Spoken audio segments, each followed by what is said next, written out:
ಓಂ ಹರ್ ಹರ್ ಮಹಾದೇವಾಯ ನಮಃ. ನಮಸ್ಕಾರ ವೀಕ್ಷಕರೇ. ಟೆನ್ಷನ್ಸ್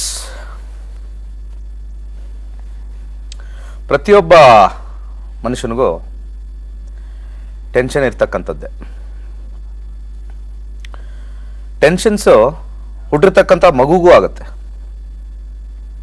ಭಯದ ವಾತಾವರಣ, ಬೆಚ್ಚಿ ಬೀಳ್ತಕ್ಕಂಥದ್ದು, ಆಮೇಲೆ ನಿದ್ದೆ ಬಾರದೇ ಇರ್ತಕ್ಕಂಥದ್ದು, ಎಲ್ಲದಕ್ಕೂ ಟೆನ್ಷನ್. ಟೆನ್ಷನ್ಗೆ ಮುಖ್ಯವಾಗಿರ್ತಕ್ಕಂಥ ಗ್ರಹ ಮೂನ್, ಚಂದ್ರ. ನಮ್ಮ ಗ್ರಹಗತಿಗಳಲ್ಲಿ ನಮ್ಮ ಭೂಮಿಗೆ ಇರ್ತಕ್ಕಂಥ ಸ್ಯಾಟಲೈಟ್ ಅಂತ ಏನು ಹೇಳ್ತೀವಿ, ಚಂದ್ರ ಏನಕ್ಕೆ ಇಲ್ಲಿದೆ ಅಂತ ನಮ್ಮ ಭಗವಂತನ ಮಾತ್ರ ಗೊತ್ತಾಗಬೇಕು. ಏನಾಗ ಅವ್ರನ್ನೇ ಕೇಳಬೇಕು, ಏನಕ್ಕೆ ಈ ಭೂಮಿ ಸುತ್ತ ಇದು ಚಂದ್ರ ಸುತ್ತ ಇದೆ ಅಂತ. ನಿಜವಾಗ್ಲೂ ಅದೊಂದು ವಿಸ್ಮಯ. ಆದರೆ ಶಾಸ್ತ್ರದ ಪ್ರಕಾರ ಏನು ಹೇಳ್ತಾ ಇದ್ದಾರೆ ಅಂತಂದರೆ, ಚಂದ್ರ ಇರ್ತಕ್ಕಂಥ ಭೂಮಿ ಹತ್ರ ಯಾವಾಗಲೂ ಈ ಮನಸ್ಸಿಗೆ ಕಾರಕ ಅಂತ ಹೇಳ್ತಾರಲ್ಲ, ಆ ಎಮೋಷನ್ಸ್ನ ಕಂಟ್ರೋಲ್ ಮಾಡ್ತಕ್ಕಂಥ ಚಂದ್ರ ಭೂಮಿ ಸುತ್ತ ಇದೆ. ಎಲ್ಲ ಜೀವರಾಶಿಗಳಿಗೂ ಈ ಎಮೋಷನ್ಸು, ಈ ಟೆನ್ಷನ್ಸು ಇರ್ತಕ್ಕಂಥದ್ದೇ ಅಂತ ಹೇಳ್ತಾರೆ. ಆ ಒಂದು ಕಾರಣದಿಂದ ಜ್ಯೋತಿಷ್ಯದಲ್ಲಿ ಮೊದಲು ಎಲ್ಲರಿಗೂ ಅವರವರ ಜನ್ಮ ರಾಶಿನ ತಗೊಂಡ್ರು. ರಾಶಿ ತಗೊಂಡಿದ್ದು ಅದಕ್ಕೆ ರೀಸನ್ನು. ಅಂದರೆ ಚಂದ್ರ ಯಾವ ರಾಶಿಲಿರ್ತಾನೆ ಅದೇ ನಿಮ್ಮ ಜನ್ಮ ರಾಶಿ. ಈ ಗುಂಪಿನ 12 ರಾಶಿಗಳನ್ನ ಮಾಡಿದ್ದಾರೆ. ಯಾಕಂದರೆ ಬ್ರಹ್ಮಾಂಡನ 360 ಡಿಗ್ರಿ ಡಿವೈಡ್ ಮಾಡಿದ್ರು. ಇದು ನಮ್ಮ ಒಂದು ಬ್ರಹ್ಮಾಂಡ. ಒಂದು ಬ್ರಹ್ಮಾಂಡ ಅಂದರೆ ಒಂದು ಸರ್ಕಲ್. ಆ ಸರ್ಕಲಲ್ಲಿ 360 ಡಿಗ್ರಿ. ಆ 360 ಡಿಗ್ರಿಗೆ 30 ಭಾಗ ಮಾಡಿ 12 ಭಾಗಗಳಾಗಿ ಮಾಡಿದ್ದಾರೆ. ಈ 12 ಭಾಗ ಒಂದೊಂದು ಗುಂಪಿನ ನಕ್ಷತ್ರಗಳು, ರಾಶಿಗಳು ಅಂತ ಹೇಳ್ತಾರೆ. ಈ ಗುಂಪಿನ ನಕ್ಷತ್ರಗಳೇ ರಾಶಿಗಳು, ಬೇರೆ ಇನ್ನೇನು ಅಲ್ಲ. ಯಾವಾಗ ಆ ಒಂದು ರಾಶಿಲಿ ಚಂದ್ರ ಬರ್ತಕ್ಕಂಥದ್ದಾಗುತ್ತೋ ಆ ಸಮಯದಲ್ಲಿ, ಆ ಒಂದು ಚಂದ್ರ ಬರ್ತಕ್ಕಂಥ ಒಂದು ಸಮಯದಲ್ಲಿ ಒಂದು ಜನನವಾದರೆ ಆ ರಾಶಿಯ ತತ್ವಗಳು, ಕ್ಯಾರೆಕ್ಟರಿಸ್ಟಿಕ್ಸ್ನ ತಗೊಂಡು ಹುಟ್ಟಿರ್ತಾರೆ ಅಂಥೇಳಿ ಆ ರಾಶಿಗೆ ಮಾತ್ರ ಅನುಗುಣವಾಗಿರುತ್ತೆ. ಜ್ಯೋತಿಷ್ಯದಲ್ಲಿ ಮನಸ್ಸಿಗೆ ಮಾತ್ರ ರಾಶಿನ ತಗೊಳ್ತಕ್ಕಂಥದ್ದು, ನಮ್ಮ ಬುದ್ಧಿಗೆ ಮಾತ್ರ ರಾಶಿನ ತಗೊಳ್ತಕ್ಕಂಥದ್ದು. ಎಲ್ಲ ಅರ್ಥ ಮಾಡ್ಕೊಳ್ಳಿ. ಯಾರ್ಯಾರು ವಾಹಿನಿ ನೋಡ್ತಾ ಇದ್ರಿ ಇವತ್ತು, ದಯವಿಟ್ಟು ಕ್ಲೀನಾಗಿ ಅರ್ಥ ಮಾಡ್ಕೊಳ್ಳಿ. ಲಗ್ನಗೆ ಪ್ರಾಮುಖ್ಯತೆ, ಇಂಡಿವಿಜುವಲ್ ಜೀವನಕ್ಕೆ ಲಗ್ನ ಪ್ರಾಮುಖ್ಯತೆ. ನಿಮ್ಮ ಮನಸ್ಥಿತಿ, ಮನಸ್ಸಿಗೆ ರಾಶಿ ಪ್ರಾಮುಖ್ಯತೆ. ರಾಶಿಯಿಂದ ಯಾವುದು ಭವಿಷ್ಯ ಇರೋದಿಲ್ಲ, ರಾಶಿಯಿಂದ ಮನಸ್ಥಿತಿ ಇರ್ತಕ್ಕಂಥದ್ದು. ಈ ರಾಶಿಗಳಲ್ಲಿ ಏನು ಮಾಡಿದ್ದಾರೆ, ಈ ತತ್ವಗಳನ್ನ ಕೊಟ್ಟಿದ್ದಾರೆ. ಫೈರು, ಅರ್ತು, ಏರು, ವಾಟರ್ ಅಂತ.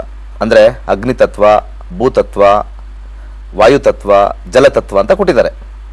ಯಾರ್ಯಾರು ಈ ತತ್ವದಲ್ಲಿ ಹುಟ್ಟಿರ್ತಾರೆ ಆ ತತ್ವದ ಅನುಗುಣವಾಗಿ ನಮಗೆ ಟೆನ್ಷನ್ಸ್ ಬರ್ತಕ್ಕಂಥದ್ದು. ಪ್ರತಿಯೊಬ್ಬ ಮನುಷ್ಯನಿಗೂ ಟೆನ್ಷನ್ಸ್ ಇದ್ದೇ ಇರ್ತಕ್ಕಂಥದ್ದು. ಯಾರಿಗೂ ಟೆನ್ಷನ್ ಇಲ್ಲದೆ ಯಾರೂ ಇಲ್ಲ ಮನುಷ್ಯ.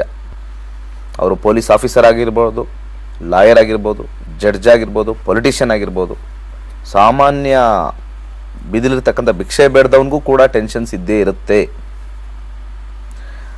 ಚಂದ್ರ ಈ ಮನಸ್ಸನ್ನು ಡ್ರೈವ್ ಮಾಡ್ತಾನೆ. ಚಂದ್ರನ ಕೆಲಸ ಏನು ಅಂತಂದರೆ ರಾಶಿಲಿ ಕೂತ್ಕೊಂಡು ಮನಸ್ಸನ್ನ ಡ್ರೈವ್ ಮಾಡೋದು.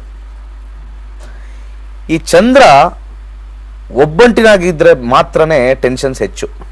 ಚಂದ್ರನ್ಗೆ ಯಾವಾಗಲೂ ಸಪೋರ್ಟ್ ಬೇಕು. ಚಂದ್ರನ ಜೊತೆ ಸಪೋರ್ಟ್ ಇಲ್ಲ ಅಂತಂದರೆ ಅವ್ರಿಗೆಲ್ಲರಿಗೂ ಟೆನ್ಷನ್. ಯಾರ್ಯಾರ ಜಾತಕದಲ್ಲಿ ಚಂದ್ರನ ಜೊತೆ ಅಥವಾ ಚಂದ್ರನ ಅಭಿಮುಖವಾಗಿ, ಅಂದರೆ 7ನೇ ಮನೆಯಲ್ಲಿ ಗ್ರಹಗಳಿಲ್ಲ ಅಂತಂದರೆ ಹೆಚ್ಚು ಟೆನ್ಷನ್ ಇರ್ತಕ್ಕಂಥ ಒಬ್ಬ ಮನುಷ್ಯ ಅಂತ ಭಾಳ ಸುಲಭವಾಗಿ ನೋಡಿ ಜಾತಕ ನೋಡಿ ಹೇಳ್ತಾರೆ. ಅಥವಾ ಚಂದ್ರನ ಹಿಂದೆ ಮುಂದೆ ಯಾವುದೂ ಗ್ರಹ ಇಲ್ಲ ಅಂದಾಗ ಅದಕ್ಕೆ ಒಂಥರ ಮೈಂಡ್ಲೆಸ್ ಆಗಿರ್ತಕ್ಕಂಥದ್ದು ಅಂತ ಹೇಳ್ತಾರೆ. ಚಂದ್ರನ ಹಿಂದೆ ಮುಂದೆ 2ನೇ ಮನೆ ಮತ್ತು 12ನೇ ಮನೆ, ಯಾವ ರಾಶಿಲಿ ಕೂತ್ಕೊಂಡಿದೆ ಚಂದ್ರ, 2ನೇ ಮನೆ ಮತ್ತು 12ನೇ ಮನೆ. ಸೊ ಇಂಥ ಚಂದ್ರನಿಗೆ ಬಲಹೀನವಾಗಿದೆ ಅಂತ ಹೇಳ್ತಾರೆ.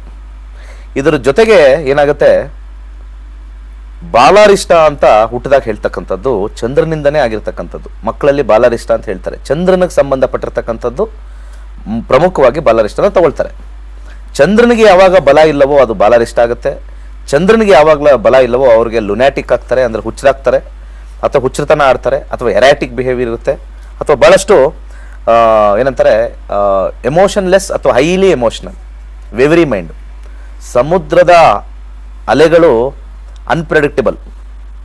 ನೀವು ಸಮುದ್ರ ಹತ್ರ ನಿಂತ್ಕೊಂಡ್ರೆ ಆ ಅಲೆಗಳು ಯಾವಾಗ ಬಂದು ಅಪ್ಪಳಿಸುತ್ತೋ, ಯಾವಾಗ ನಾರ್ಮಲ್ ಆಗಿರುತ್ತೋ, ಯಾವಾಗ ಹೈ ಇರುತ್ತೋ ಅನ್ಪ್ರೆಡಿಕ್ಟಬಲ್. ಅದಕ್ಕೆ ಸಮುದ್ರಕ್ಕೆ ಚಂದ್ರನ ಹೋಲಿಸ್ತಾರೆ, ಅನ್ಪ್ರೆಡಿಕ್ಟಬಲ್ ಅಂತ. ಸೊ ಯಾವಾಗಲೂ ಮೂನು ಯಾವಾಗಲೂ ಅನ್ಪ್ರೆಡಿಕ್ಟಬಲ್. ಈ ಮೂನ್ನ ನಿಯಂತ್ರಿಸ್ತಕ್ಕಂಥ ಏಕೈಕವಾಗಿರ್ತಕ್ಕಂಥ ಗ್ರಹ, ಕಂಟ್ರೋಲ್ ಮಾಡ್ಕೊಳ್ಳತಕ್ಕಂಥ ಏಕೈಕ ಗ್ರಹ ಆಗಿರ್ತಕ್ಕಂಥದ್ದು ಗುರು. ಯಾವಾಗ ಗುರು ವೀಕ್ಷಣೆ ಚಂದ್ರನ ಮೇಲಿರುತ್ತೋ ಅಥವಾ ಚಂದ್ರನ ಜೊತೆ ಇರುತ್ತೋ ಅಥವಾ ಸಪ್ತಮದಲ್ಲಿರುತ್ತೋ ಅಥವಾ ಚಂದ್ರನಿಂದ ಕೇಂದ್ರದಲ್ಲಿರುತ್ತೋ ಆ ಮೂನು ಸ್ಟೆಬಿಲಿಟಿ ಹೊಂದುತ್ತೆ. ಸೊ ಯಾರ್ಯಾರಿಗೆ ಈ ಸ್ಟೆಬಿಲಿಟಿ ಅನ್ನೋದಿಲ್ಲ, ಟೆನ್ಷನ್ ಅನ್ನೋದು ಹೆಚ್ಚಾಗಿದೆ, ಭಾಳ ಭಯ ಆಗ್ತಾ ಇರುತ್ತೆ ಜೀವನದಲ್ಲಿ, ಯಾವುದೇ ವಿಚಾರದಲ್ಲೂ ಸ್ವಲ್ಪ ಹೆದರಿಕೆ ಆಗುತ್ತೆ. ಬೆಳಿಗ್ಗೆ ಕೆಲಸಕ್ಕೆ ಹೋಗೋಕ್ಕೂ ಕೆಲವ್ರಿಗೆ ಹೆದರಿಕೆ, ಏನಂತಾರೋ ಬಾಸ್ ಅಂತ. ಹಸ್ಬೆಂಡ್ ನೋಡಿದ್ರೆ ಹೆದರಿಕೆ, ತಂದೆ ನೋಡಿದ್ರೆ ಹೆದರಿಕೆ, ತಾಯಿನ ನೋಡಿದ್ರೆ ಹೆದರಿಕೆ, ಫ್ರೆಂಡ್ಸ್ ನೋಡಿದ್ರೆ ಹೆದರಿಕೆ, ಗುಂಪು ಕಂಡ್ರೆ ಹೆದರಿಕೆ, ಫೋಬಿಯಾ. ಎಲ್ಲ ಫೋಬಿಯಾ ಹೆದರಿಕೆಗಳು ಚಂದ್ರನಿಗೆ ಕಾರಕ ಆಗಿರ್ತಕ್ಕಂಥದ್ದು. ಅದನ್ನು ಕಂಟ್ರೋಲ್ ಮಾಡತಕ್ಕಂಥ ಏಕೈಕವಾಗಿರ್ತಕ್ಕಂಥ ಗ್ರಹ ಗುರು. ಗುರುಗ್ರಹ ಜೊತೆಲಿದ್ದಾಗ, ಕೇಂದ್ರದಲ್ಲಿದ್ದಾಗ ಅಥವಾ ಅಲ್ಲಿಂದ ತ್ರಿಕೋಣದಲ್ಲಿದ್ದಾಗ ಕಂಟ್ರೋಲ್ ಮಾಡ್ತಕ್ಕಂಥದ್ದು. ಜಾತಕದಲ್ಲಿ ಇದನ್ನು ನೋಡಿ ವಿಶ್ಲೇಷಣೆ ಮಾಡಿ ಹೇಳ್ತಾರೆ. ಬಟ್ ನಮ್ಮ ಜಾತಕ ನೋಡ್ಕೊಳ್ಳೋಕೆ ಗೊತ್ತಿಲ್ಲ, ಬಟ್ ಆದರೂ ಒಂದು ಸ್ವಲ್ಪ ಟೆನ್ಷನ್ಸ್ ಇದೆ. ಏನು ಮಾಡಬೇಕು? ಅತ್ಯಂತ ದುರ್ಬಲವಾಗಿರ್ತಕ್ಕಂಥದ್ದು ಎಕ್ಸ್ಟ್ರೀಮ್ಸ್ ಅಂದರೆ ಒಂದು ನೆಗೆಟಿವ್ ಆಗಲಿ ಪಾಸಿಟಿವ್ ಆಗಲಿ, ಚಂದ್ರ ರಾಹುವಿನ ಜೊತೆ ಇದ್ದರೆ ಅಥವಾ ಚಂದ್ರ ಕೇತುವಿನ ಜೊತೆ ಇದ್ದರೆ ಭಾಳ ಎಕ್ಸ್ಟ್ರೀಮ್ಸ್ ಆಗಿರುತ್ತೆ. ಹೈಲಿ ಇಂಟೆಲೆಕ್ಟ್ ಆಗಿರ್ತಾರೆ ಅಥವಾ ಹೈಲಿ ಲೋವರ್ ಆಗಿರ್ತಾರೆ. ಯಾಕಂದರೆ Rahu is known as extreme, planet of extremism. ಇವತ್ತು ಮೊನ್ನೆ ತಾನೇ ಶ್ರೀಲಂಕಾದಲ್ಲಿ ಬಾಂಬ್ ಬ್ಲಾಸ್ಟ್ ಆಗಿರುತ್ತೆ. ಅವ್ರ ಜಾತಕಗಳಲ್ಲಿ 100% ಅಷ್ಟು ಚಂದ್ರನ ಜೊತೆ ಎಲ್ಲೋ ಒಂದು ಕಡೆ ರಾಹುವಿನ ಯುತಿ, ರಾಹುವಿನ ದೃಷ್ಟಿ ಖಂಡಿತ ಇದ್ದೇ ಇರುತ್ತೆ. ಯಾಕಂದರೆ ಆ ಚಂದ್ರನ ನೆಗೆಟಿವ್ ಮೈಂಡ್ ಮಾಡ್ತಕ್ಕಂಥದ್ದು. ಚಂದ್ರನಿಗೆ ನೆಗೆಟಿವ್ ಮೈಂಡ್ ಮಾಡೋದೇ ರಾಹು ಫಸ್ಟು. ಕೇತು ಜೊತೆ ಇದ್ದುಬಿಟ್ರೆ ರಾಹು ಕೇತು ಆಪೋಸಿಟ್ ಇದ್ದೇ ಇರತಕ್ಕಂಥದ್ದು. ಸೊ ಕೇತು ತಲೆ ಇಲ್ಲದೆ ಇರತಕ್ಕಂಥ ಬಾಲ, ಅಂದರೆ ತಲೆ ಇಲ್ದಂಗೆ ಆಡ್ತಾರೆ, ಮನಸ್ಸೋ ಇಚ್ಛೆ ಆಡ್ತಾರೆ. ಯಾವಾಗ ಈ ಚಂದ್ರನಿಗೆ ಗುರುದೃಷ್ಟಿ ಬೀಳುತ್ತೋ ಕ್ರಮೇಣ ಅದು ಸ್ವಲ್ಪ ಮಟ್ಟಿಗೆ ಸರೋಗ್ತಕ್ಕಂಥದ್ದು.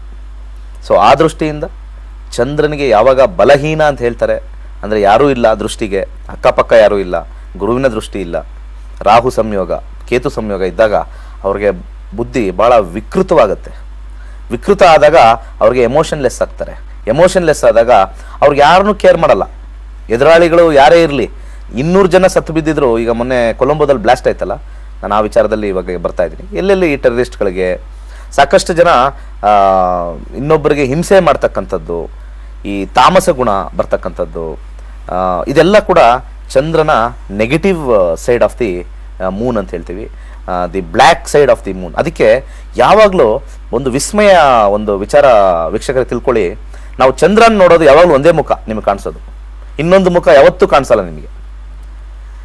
ಭೂಮಿ ಮೇಲೆ ಇರ್ತಕ್ಕಂಥ ಸಕಲ ಜೀವರಾಶಿಗಳು ಅಥವಾ ಸಕಲ ಮಾನವರಿಗೆ ಚಂದ್ರನ ಒಂದೇ ಮುಖ ಕಾಣೋದು. ಯಾಕಂದ್ರೆ ಅದೊಂದೇ ಕಡೆ ಫೇಸ್ ಆಗುತ್ತೆ ಯಾವಾಗಲೂ ಕೂಡ. ಇನ್ನೊಂದು ಫೇಸು ಅದಕ್ಕೆ ನಮಗೆ ಬಂದೇ ಇಲ್ಲ. ನೀವು ಎಲ್ಲ ಪಿಕ್ಚರ್ಸು ಬೇಕಾದ್ರೆ ನೋಡಿ, ಒಂದೇ ಸೈಡ್ ಪಿಕ್ಚರ್ಸ್ ನಿಮ್ಗೆ ಕಾಣಿಸುತ್ತೆ. ಸೊ ಇದರಲ್ಲಿ ಈ ಒಂದು ವಿಚಾರನ ನಮ್ಮ ಋಷಿಗಳು ತಿಳ್ಕೊಂಡು ಚಂದ್ರನಿಗೆ 2 ಎಕ್ಸ್ಟ್ರೀಮ್ಸ್ ಇರುತ್ತೆ. ಒಂದು ಪಾಸಿಟಿವ್ ಮೂನ್, ಒಂದು ನೆಗೆಟಿವ್ ಮೂನ್ ಅಂತ ಹೇಳ್ತಾರೆ. ಸೊ ಪಾಸಿಟಿವ್ ಮೂನ್ನ ನಾವು ಪಾಸಿಟಿವ್ ಆಗಿ ಮಾಡಿಕೊಂಡ್ರೆ ದೇಶ ಉದ್ಧಾರ ಮಾಡೋ ಕೆಲಸ ಆಗುತ್ತೆ. ಅದೇ ಚಂದ್ರ ನೆಗೆಟಿವ್ ಇದ್ದರೆ ದೇಶ ಹಾಳು ಮಾಡ್ತಕ್ಕಂಥ ಕೆಲಸ ಇರುತ್ತೆ. ಅದು ದೇಶದ ಲೆಕ್ಕ ತಗೊಳ್ತೀವಿ, ಕೆಲವು ಹಂಗೆ ಬಂದರೆ ಸಮಾಜ ಲೆಕ್ಕ ಬರುತ್ತೆ. ಅದೇ ಥರ ಕಮ್ಮಿ ಬಂತು ಅಂದರೆ ಮನೆ ಲೆಕ್ಕ ಬರುತ್ತೆ, ಫ್ರೆಂಡ್ಸ್ ಲೆಕ್ಕ ಬರುತ್ತೆ. ಯಾರ್ಯಾರು ನೆಗೆಟಿವ್ ಚಂದ್ರ ಇರುತ್ತೋ ಫ್ರೆಂಡ್ಸ್ನ ಹಾಳು ಮಾಡ್ತಾರೆ, ಯಾರ್ಯಾರು ನೆಗೆಟಿವ್ ಚಂದ್ರ ಇರುತ್ತೋ ಸಂಸಾರಗಳನ್ನ ಹಾಳು ಮಾಡ್ತಾರೆ, ಯಾರ್ಯಾರು ನೆಗೆಟಿವ್ ಚಂದ್ರ ಇರುತ್ತೋ ಎಲ್ಲರನ್ನೂ ಬೇರ್ಪಡಿಸ್ತಕ್ಕಂಥ ಮೈಂಡು. ಅಂಥ ವ್ಯಕ್ತಿಗಳಿಗೆ ನಿಮ್ಮಲ್ಲಿ ಇದ್ದಾಗ ಅವ್ರಿಗೆ ಗುರುವಿನ ಬಲ ತೊಗೊಂಬರ್ಬೇಕಾಗುತ್ತೆ. ಇಲ್ಲಿ ನೋಡಿ ಗುರು ಬಲ ಭಾಳ ಇಂಪಾರ್ಟೆಂಟ್ ಆಗುತ್ತೆ. ಸೊ ಈ ಟೆನ್ಷನ್ ತುಂಬ ಹೆಚ್ಚಾಗಿದ್ದಾಗ ನಿಮ್ಗೇನು ತೋಚ್ತಾ ಇಲ್ಲ ಅಂದಾಗ ಭಾಳ ಸುಲಭವಾಗಿರ್ತಕ್ಕಂಥದ್ದು ನಾನು ಆವಾಗಲೇ ಹೇಳಿದೆ, ಟೆನ್ಷನ್ ಹೋಗ್ತಕ್ಕಂಥದ್ದು, ಟೆನ್ಷನ್ ಬರ್ತಕ್ಕಂಥದ್ದು ಚಂದ್ರನಿಂದ. ಚಂದ್ರನಿಗೆ ಪರಿಹಾರ ಗುರು, ಆ ಗುರುವಿಗೆ ಪರಿಹಾರ ಮಾಡ್ತಕ್ಕಂಥದ್ದು ಭಾಳ ಸುಲಭವಾಗಿರ್ತಕ್ಕಂಥದ್ದು. ಏನೂ ಇಲ್ಲ, ಸುಮ್ಮನೆ 3 ಅರಳಿ ಮರದ ಎಲೆ ಬೇಕಾಗುತ್ತೆ. ಅರಳಿ ಮರದ ಎಲೆ ಕಿತ್ಕೊಂಡು ಬರಬೇಕು, ಕೆಳಗೆ ಬಿದ್ದಿರ್ತಕ್ಕಂಥದ್ದು ತೊಗೊಂಡು ಬರಬಾರ್ದು. ಯಾವ್ದಾದ್ರು ದಿವಸ ಮಾಡ್ಬೋದು ನೀವು. ಅರಳಿ ಮರದ ಎಲೆ ತೊಗೊಂಬಂದು ಅದನ್ನು ಬೆಳಗಿನ ಜಾವದಲ್ಲಿ 6 ರಿಂದ 7 ಯಾವ್ದಾದ್ರು ದಿವಸ ತೊಗೊಬೋದು, 6 ರಿಂದ 7 ಅದರಲ್ಲಿ ಐಮ್ ಅನ್ನೋ ಅಕ್ಷರನ ಅರ್ಶನದ ಕೊಂಬಿಂದ ಬರಿತಕ್ಕಂಥದ್ದು. ಅರ್ಶನದ ಕೊಂಬನ್ನು ಚೆನ್ನಾಗಿ ಪುಡಿ ಮಾಡಿ ಅಥವಾ ತೇರಿ ಯಾವ್ದಾದ್ರು ಕಲ್ ಮೇಲೆ ತೇಯಿದ್ರೆ ಅದೊಂಥರ ಲಿಕ್ವಿಡ್ ಥರ ಆಗುತ್ತೆ.